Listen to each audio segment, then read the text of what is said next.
घोटकी मुल्क के बेन शहरन वांगुर घोटकी में भी जश्न ईद मिलादुन्नबी सल्लल्लाहु अलैहि वसल्लम मजहबी अक़ीदत ऐं एहतराम सां मल्हायो वियो।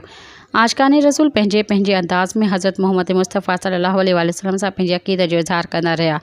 जश्न ईद मिलादुन्नबी जे मौक़े ते शहर जे मुख़्तलिफ़ इलाक़नि मां नंढा ऐं वॾा जुलूस ऐं रैलियूं पिणु कढी वयूं। जीअं त जश्न ईद मिलादुन्नबी सल्लल्लाहु अलैहि वसल्लम जे मरकज़ी जुलूस मदरसा गौसिया फरीदिया ऐं मस्जिद नूर खां शुरू थियो। जुलूस जी अॻवानी सैयद इमामुद्दीन शाह जिलानी, सैयद ज़मीर हुसैन शाह जिलानी, सैयद शाहिद अली शाह जिलानी, सैयद आशिक रसूल शाह जिलानी, मौलाना मोहम्मद ताहा सईदी, मुफ्ती मोहम्मद अहमद चिश्ती, मौलाना मोहम्मद अशरफ सईदी, सैयद रिज़वान नादिर शाह जिलानी, फ़कीर अब्दुल रशीद नूनारी, एडवोकेट अब्दुल शकूर चाचड़, मोहम्मद बख्श चिश्ती, मियाँ मुनीर अहमद जामी, सैयद ज़ाहिद हुसैन शाह बुखारी ऐं ॿियनि कई।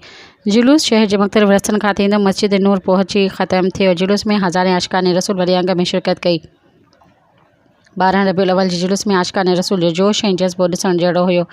शहर जे फ़िज़ा दरूद ऐं सलाम जी आवाज़ सां गुंजंदो रहियो। जुलूस जे रस्तनि ते इस्तक़बालिया कैंप लॻाया विया, जिते सबील ऐं लंगर जो पिणु बंदोबस्तु कयो वियो। जुलूस में शिरकत कंदड़नि पंहिंजे हथनि में झंडा, बैनर ऐं प्ले कार्ड खणी नबी करीम सल्लल्लाहु अलैहि वसल्लम जे मोहब्बत ऐं अक़ीदत जो इज़हार कंदा रहिया। जश्न ईद मिलादुन्नबी जे मौक़े ते सिक्योरिटी जा सख़्त इंतज़ाम कया विया हुआ। जुलूस ऐं रैली जी सिक्योरिटी लाइ पुलिस एहलकार मुक़ररु कया विया हुआ।